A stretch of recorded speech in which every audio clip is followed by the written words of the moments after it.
you. Thank you, Kevin. Bless you. Bless you. I understand people may be getting back into their seats or still just making that brew, but whatever your condition, we'll crack on and maximize your time. So in our first session together, we sort of considered the idea of what are you asking me to do? So what is Paul actually asking of Philemon? Tried to answer that by understanding at the heart of it what forgiveness is, that forgiveness is in part the sending away of the offense and the cancellation of a debt, a sort of a releasing what I want to hold on to, and also the extension of a grace gift, the extension of something that someone doesn't actually deserve, but I'm going to extend that anyway and allow that debt to be cancelled. And just even those two definitions, I mean, we have to recognize they are massively challenging. These are ideas that will strike at the very core of our experience and are not necessarily easy issues to negotiate. But it's going to be impossible to negotiate with forgiveness if we don't actually understand what it is we're attempting to do. And that's why it's really important that we get our understanding clear on what's being asked, so that when we come to do it, as Paul is appealing, that Philemon will do it voluntarily and generously from his heart and willingly, that when we do it, then it is a truly liberating experience for each of us. In this session, we're going to ask a second question with that, and we're going to ask the question, why is forgiveness so difficult? Why is it so hard? Now, to help me answer that, I'm going to jump out of Philemon. We're going to jump into Paul, and then that will allow us to spring back to Philemon. So on at least two of our sessions, we're going to go to passages outside of the letter of Philemon in order to come back into Philemon, and that's just will be helpful for what we're doing. So I'm going to read from Romans chapter 12, and just right at the end of the chapter, just so for the sake of time, if we had more time, I would read the whole chapter. I think it's worth doing the whole chapter, but just for the sake of time, we'll read from verse 17 of Romans chapter 12. And again, I'm reading from the NIV version of the Bible. And Paul is bringing this beautiful section on how we respond to the mercy of God. He says right at the beginning of chapter 12, in view of God's mercy, offer your bodies as living sacrifices. Well, what does that look like? Well, then Paul unpacks that. He literally goes line by line and shows us, here's what an offered body looks like in the context of our behavior and lifestyle. And he launches into that beautiful, rich but challenging practical session, which now climaxes in verses 17 to 21. And here's what he says: do not repay anyone evil for evil. Be careful to do what is right in the eyes of everyone. If it is possible, as far as it depends on you, live at peace with everyone. Do not take revenge, my dear friends, but leave room for God's wrath. For it is written, it is mine to avenge, I will repay, says the Lord. On the contrary, and we'll love this, on the contrary, if your enemy is hungry, feed him. If he is thirsty, give him something to drink. In doing this, you will heap burning coals on his head. Do not be overcome by evil, but overcome evil with good. Challenging. Very, very challenging words. And if we were to try and answer the question, why is it so hard to forgive people at times? Of course, there's probably not one simple answer or single answer, but there would be one answer that I would venture to you that I think is connected to every answer when it comes to the struggle with forgiveness. And that is when we are called to forgive people, we are called in many respects to let go of control. And we are releasing a certain degree of control over any given situation within that. Now, it's difficult to make a generalization here, but most of us like a measure of control. Some of us are capital C control freaks, and some of us are small c control freaks. But most of us like a measure of control. And in many respects, what Paul is asking Philemon to do is release elements of control that he would normally take control of in order to get what he wants in this given situation. And Paul is asking him to release that control in order to do something greater and in order to do something bigger in this situation. And there is a paradox at the heart of forgiveness when it comes to control. There's the sense in which we cannot forgive someone unless we've got a measure of control. We've got to have a sense of control over how we actually feel and how we think, and our rationale and the freedom of our will. So, we can't actually come to a place of forgiveness without a sense of control in our own heart. But of course, the minute we issue the forgiveness word into a situation, there is a sense in which we are releasing control. We're letting certain things go that we would normally drive the agenda on, that we would normally want to see come back to us or repay to us in this context. And there's a sense in which Paul is strongly leaning into that in Romans chapter 12. He says to us, don't repay anyone evil for evil. Well, that's a release of control right there. He's saying, be careful to do what is right in the eyes of everyone. If it's possible, as far as it depends on you, live at peace with everyone. And then he really lands the idea, in case we're in any doubt, he goes, do not take revenge, but leave room for God's wrath, for it is written, it's mine to avenge and I will repay, says the Lord. Now, before we go any further, I think the reason that we shouldn't do revenge, the big reason, is because humans never do revenge well. Because we end up having a whole bunch of other emotions and feelings get mixed up in this action. And actually, the reason God tells us to leave vengeance to him is because he's the only one who can handle the responsibility of vengeance and do it with justice and do it righteously and do it with purity and do it with impunity. So actually, when vengeance is left to people, it generally gets really, really messy. And having grown up in Belfast during the dark days of the Troubles in Northern Ireland, and some of you guys on this platform, you will remember the Troubles.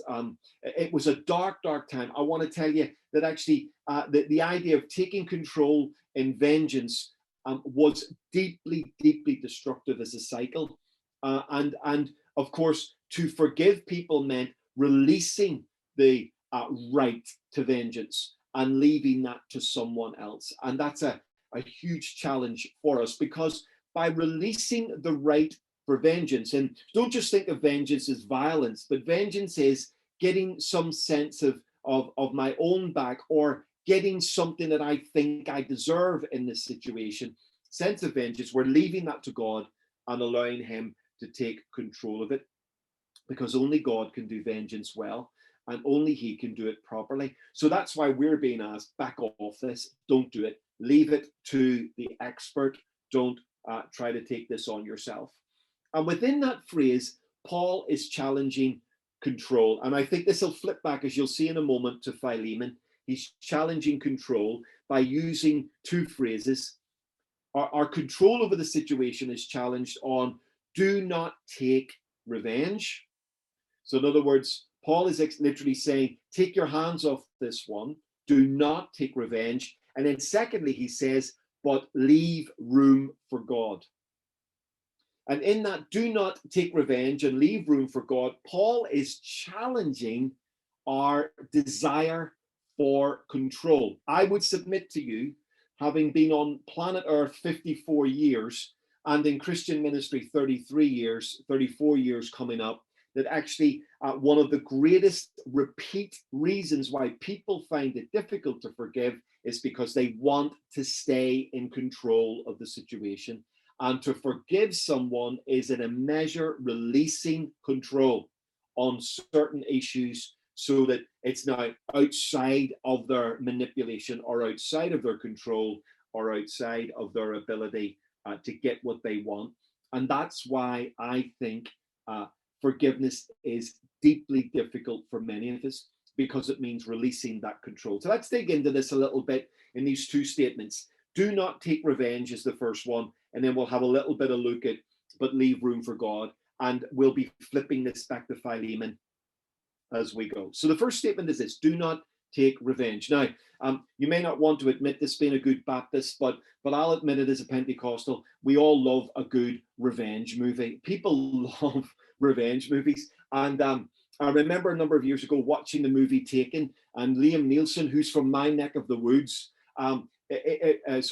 issues those immortal lines to the person who's kidnapped his daughter. And he says, I have a particular set of skills. He says, I will find you and I will kill you. Now, I was in the cinema watching that, and literally a round of applause broke out in the cinema as Liam Neeson said, I will find you and I will kill you.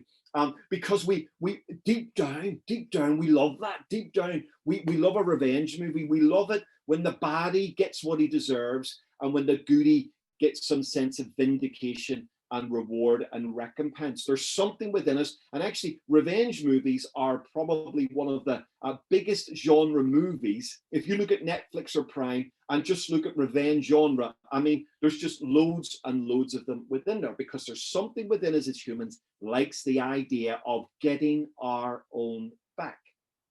And therefore, the conversation of forgiveness flies in the face of that idea so dramatically that it is positively distasteful to people. The idea that I can't get my own back, or I can't get what I think I deserve here, or I can't get recompense. Actually, that idea is really, really troublesome. And so the option of forgiving is seen as a soft option or a weak option, or somehow a giving in to unrighteousness or wickedness or the will of the bully. And actually, of course, all of those things optically can look to be true, but often the opposite is the case. In fact, it requires massive courage to forgive. It requires massive courage to let go of control and let go of the right to get our own back in any given situation. I've discovered that there are myths that have grown up around vengeance. Now, again, don't think of vengeance just as violent vengeance. I've seen people who've never lifted their hand in violence get vengeful, deeply vengeful, and become very vindictive in their behavior. So I'm not talking about vengeance being picking up a gun and shooting someone. We can have a vengeful attitude and be the most placid person on the planet as far as violence is concerned. It's really an attitude that we are addressing here. And I've discovered that there are myths that have grown up around getting revenge or getting our own back or getting what we think we deserve. The first myth that I've discovered is people believe that vengeance makes things right. And of course it doesn't. It just doesn't. It might even the scales in some way. We feel that, okay, they got what they deserved, but it rarely makes things right. And actually, there are some tragic examples of vengeance gone wrong, even in the biblical text. And we could think about a number of those that literally had disastrous consequences on individuals and on families. Because the mentality is vengeance makes it right, and it never really does. The second myth is that vengeance will make me feel better. And again, I've seen this firsthand growing up in Belfast, and I discovered very quickly, even without engaging in the biblical text, that people rarely feel better as a result of vengeance. Now, they think they'll feel better, but they rarely do, because here's what they believe. They are believing that vengeance will give them the peace that only forgiveness offers. And vengeance can never replace forgiveness. So it's an option we take in the hope that it will give us the same result. So it's like we are pursuing a different course of action, hoping to get the same result, hoping that vengeance will give me peace that only actually forgiveness will give me. Someone once described it this way, that pursuing vengeance is like drinking poison and hoping that the other person dies. Okay? And it's that sort of idea that we've got to really, really understand. And again, we tend to think of these words vengeance and as extremes, the extremes of human experience. But this can get into the heart of every single one of us, where we want to see God act on our behalf and do something for us, or we want to take the law into our own hands, whatever that looks like, in order to make us feel better. But remember this: vengeance can never give us what only forgiveness offers us. So we cannot get from vengeance what forgiveness offers.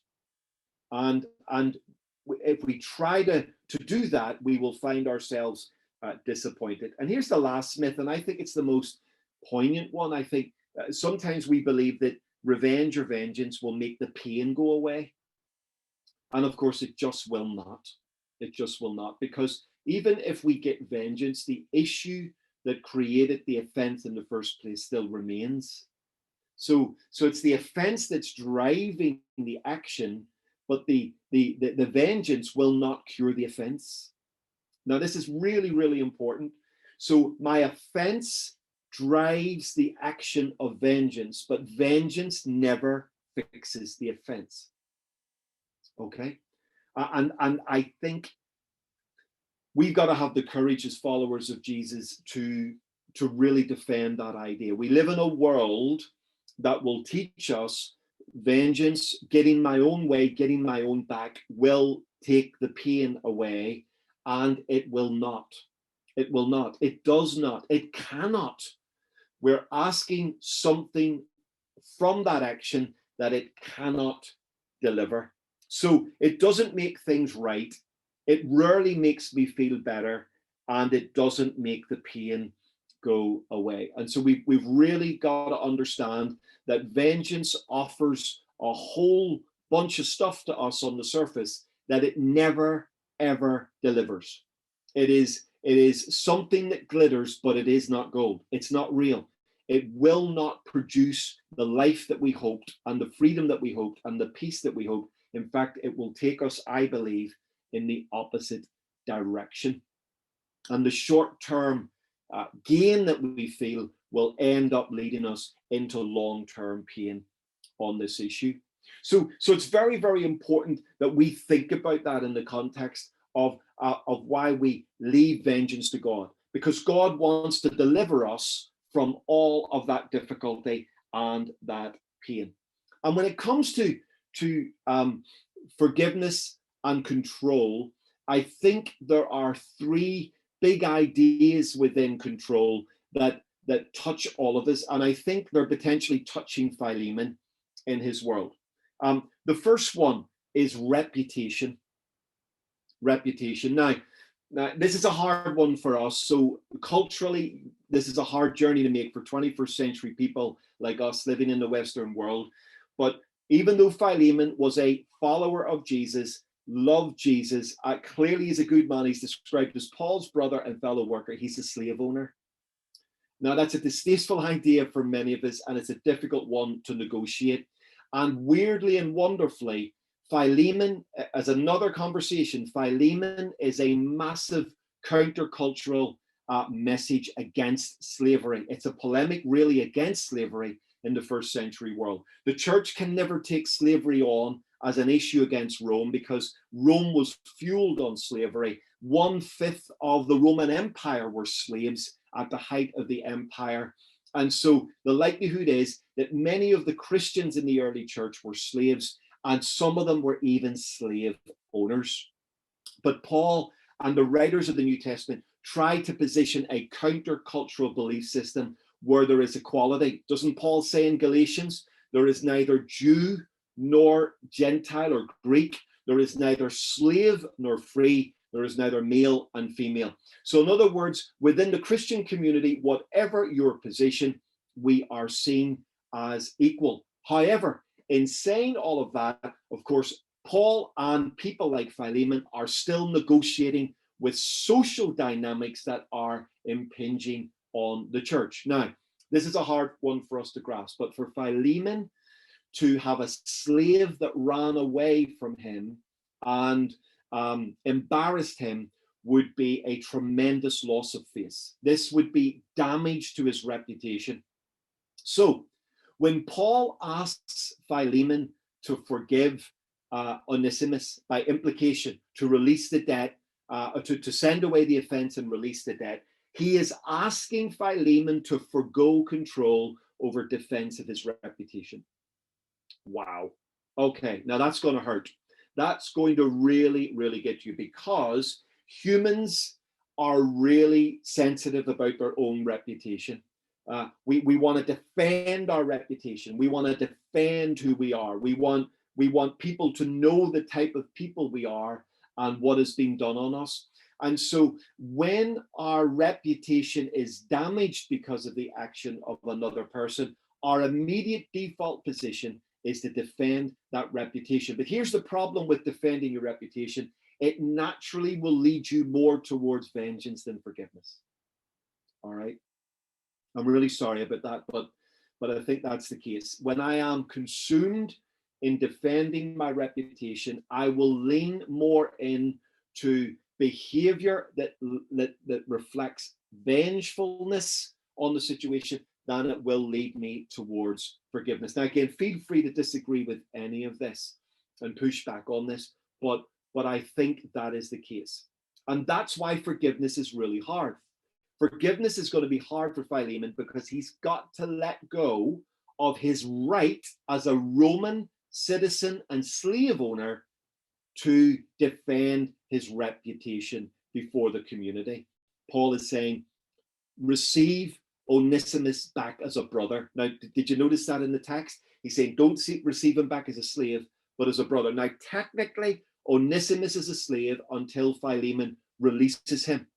So this is not about emancipation at this point. This is about mentality and attitude. And Paul is saying to Philemon, receive him as a brother. In other words, don't treat him as the slave master, but actually treat him as a brother.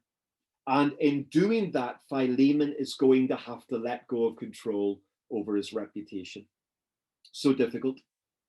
And many people, many beautiful people struggle to forgive because it is a loss of face to do so. They're losing something of their reputation if they simply are seen to let this go. And that becomes very, very difficult. The second big idea that leans into control is vindication. So reputation, defending your reputation, and then the desire for vindication. When we are wronged, we want the world to know that we have been wronged, and we want to do everything in our power to have that wrong put right.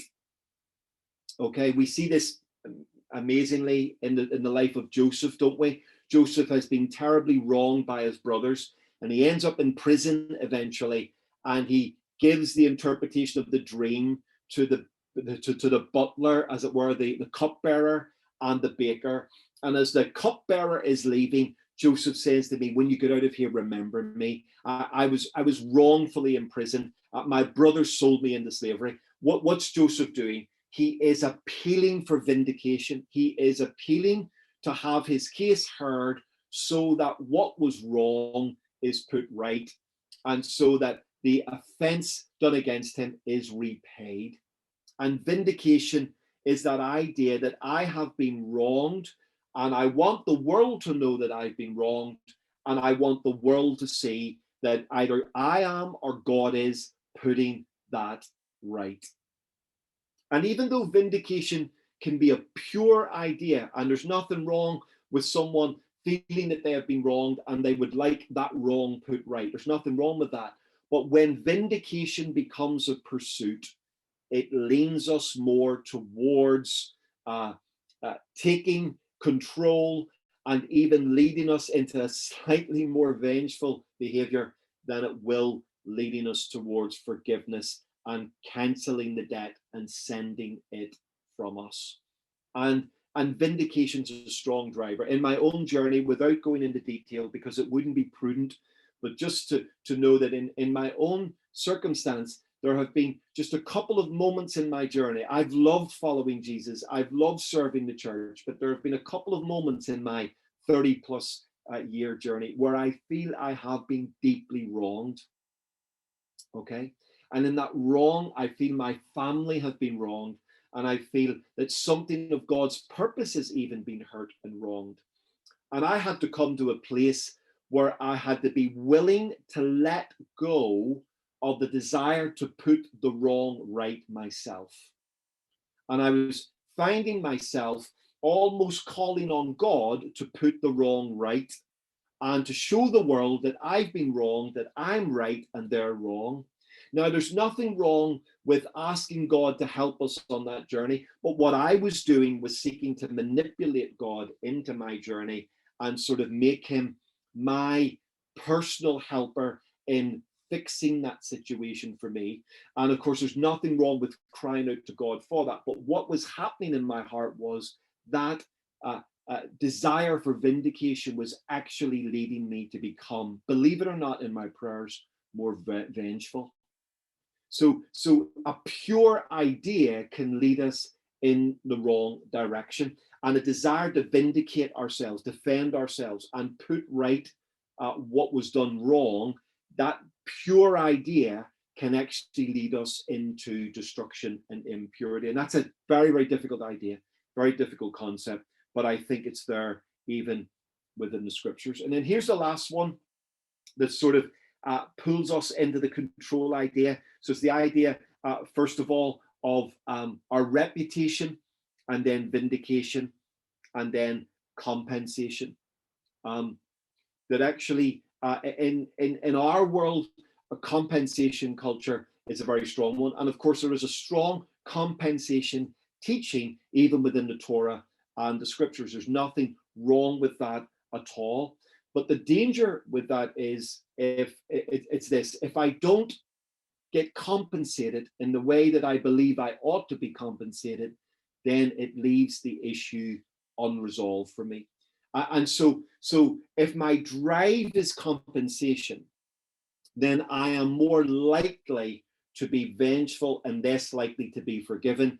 And I'm more likely to be disappointed and less likely to be at peace and to be satisfied. Now, is it a good thing to have our reputation defended? Absolutely wonderful. Is it a good thing to be vindicated? It is, when the Lord does it. Is it a good thing to have compensation, to receive back from the Lord that which was taken away from us? Absolutely. And we can see all of those things happen for men and women of God in the scriptures. But you'll notice the common denominator in them all is that they had to release that to God and allow God to defend their reputation, allow God to vindicate the situation, and allow God to bring them whatever compensation he wanted to bring into their world. When we drive the reputation conversation, when we drive vindication, and when we drive compensation, that tends to drive us away from forgiveness and tends to drive us towards a more vengeful attitude where we're taking control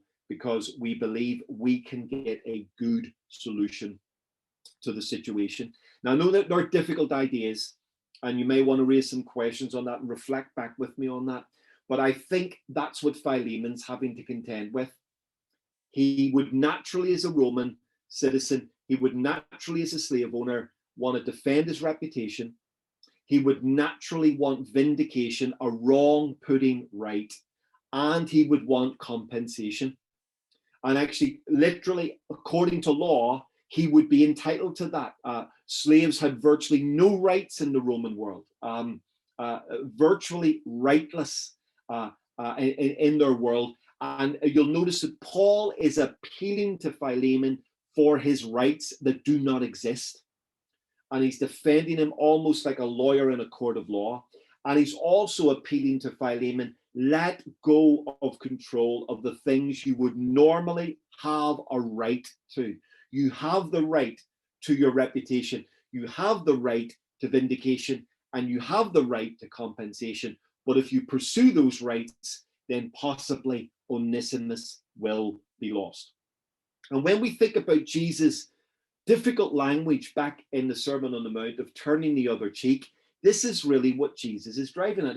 I don't think he's literally saying to us, we need to turn our cheeks so that someone slaps our face again.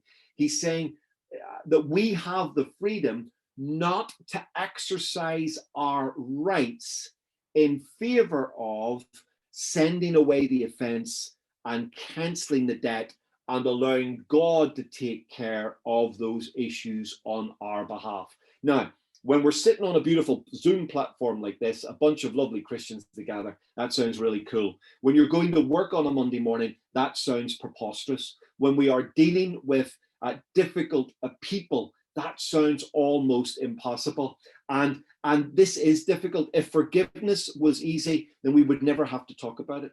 It is a massively challenging issue because it flies in the face of everything within our broken human nature, where we want to take control, we want to be the boss, we want to drive the agenda, we want to defend our reputation, we want vindication, and we want compensation.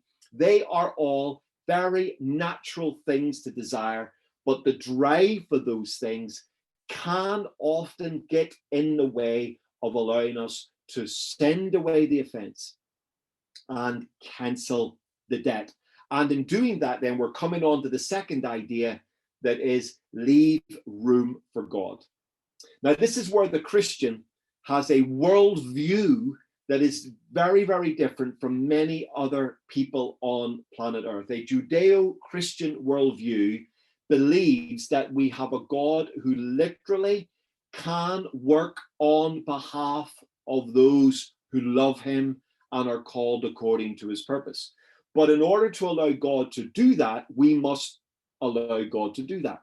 We must step back from controlling him and allowing him to do what only he can do. Sometimes we interpret make room for God as step back while God sends a thunderbolt and kills my enemy. And actually, when we say we're making room for God, we're literally making room for God. We are stepping back, and here's what we're saying: Lord, I am handing the situation over to you. And I'm going to allow you to do what you want to do. I'm not going to tell you what to do. Often I love the Psalms, the Psalms, some of those Psalms of David and other writers within the Psalms. But so often in the Psalms, they're trying to tell God what to do.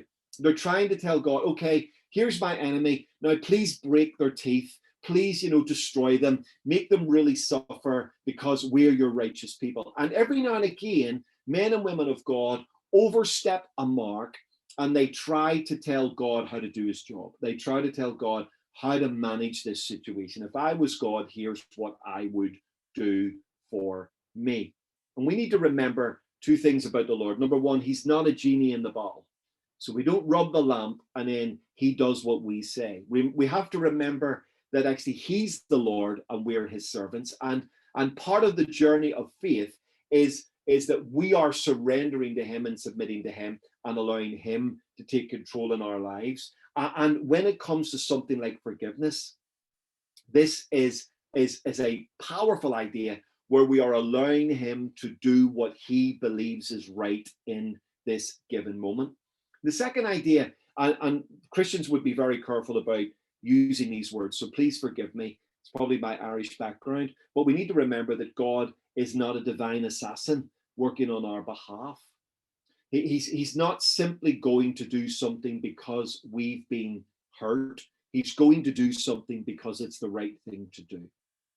Now, that's a hard one, and that's a hard one for us to manage. And sometimes, can I say this really carefully?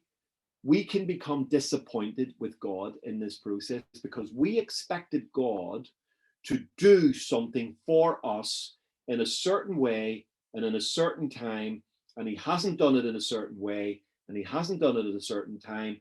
And now we've become not only angry with the people who have hurt us and offended us, but now we're becoming slightly disappointed with God who hasn't sorted them out. God who hasn't killed them yet, God who hasn't judged them yet. We are now becoming, Lord, why aren't you doing something on my behalf? And what we really mean by that is, why aren't you doing what I want you to do? And that's so challenging. We've all been there, if we're honest. In our prayers, we have hoped that the Lord would do what we wanted so that we would be vindicated, so that our reputation would be defended, and so that we would be compensated. And actually, we have got to step back from that and make room for God. Let God do what he can do. Let God do what only he will do. And by making room for God, we are making room for this idea, two ideas, that God will do things in his time, not in our time, in his time. So let's go back to Joseph. Joseph is sold as a slave at 17, and he's approximately 37 years of age when he meets his brothers, when they come down for food, and he eventually introduces himself as this prince. And so many years have passed in the context of this moment. 37, 39 years of age, something like that. So a big time gap has passed. Now actually, Joseph probably would have wanted God to do his work for him much quicker than that. But 17 to 39 years of age, that's a bit of a gap. 22 years passed before something that looks like vindication takes place. That's a long time. Short time when you say it quickly, but it's a long time if you've lived it. And actually, somehow Joseph had to learn to trust God in that time frame. Now, so often we want God to move, and we want him to move in our time. And when we make room for God, here's what we're saying: you do it in your time. Do whatever needs to be done, but you do it in your time. And the second thing we're making room for is not only for God to do it in his time, but for God to do it in his way. God to do it in his way. Sometimes one of the hardest things to deal with is if the person who's offended us and hurt us and wounded us seems to be prospering.